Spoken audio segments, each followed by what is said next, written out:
तो मैं ऐसे सुरेश तिवारी जी को बुलाना चाहता हूं जो प्यार से अपना नाम यश लिखते हैं। तो ऐसे यशस्वी उदीयमान कवि सुरेश तिवारी जी, यश, आपका स्वागत है।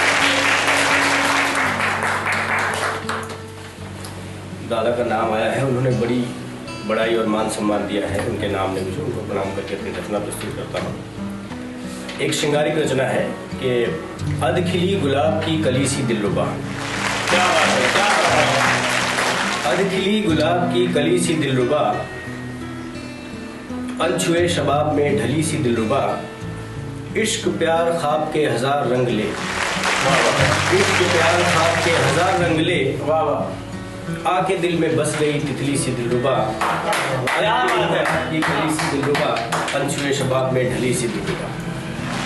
जुल्फे हो आके हो आके रुखसार, कोर कोर में नशा भरा है बेशुमार।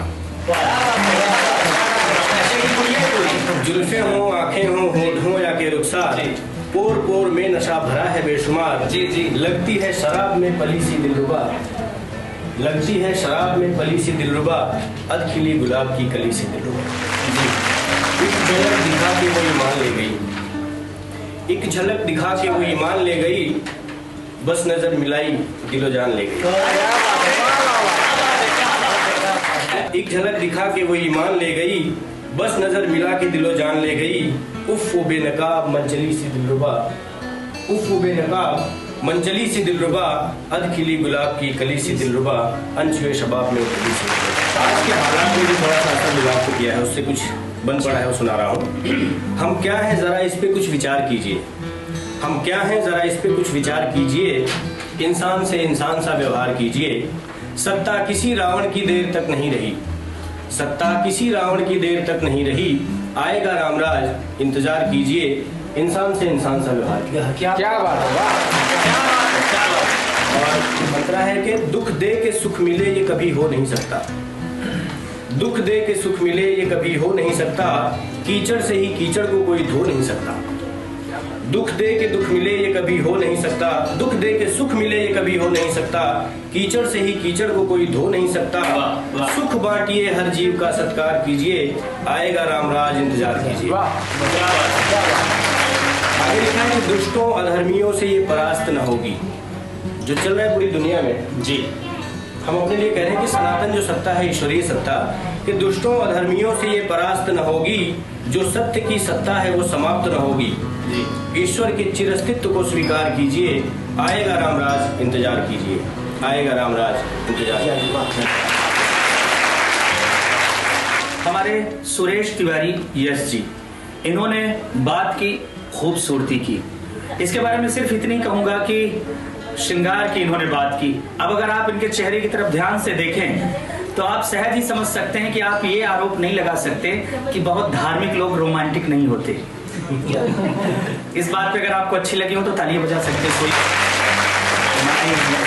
दूसरी चीज ये है कि इन्होंने जो समसामयिक बात कही इंसानियत की।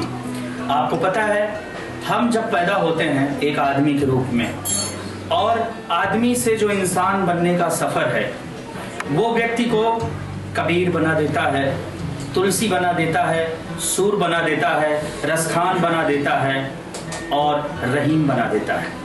ये आदमी से इंसान के सफर का मतलब हुआ करता है। जिस समय कबीर दास जी हमारे देश में थे, उसी समय हमारे देश में सिकंदर लोदी का शासन था, और सिकंदर लोदी का जो शासन था, उस शासन को कट्टरता की पराकाष्ठा के रूप में जाना जाता है।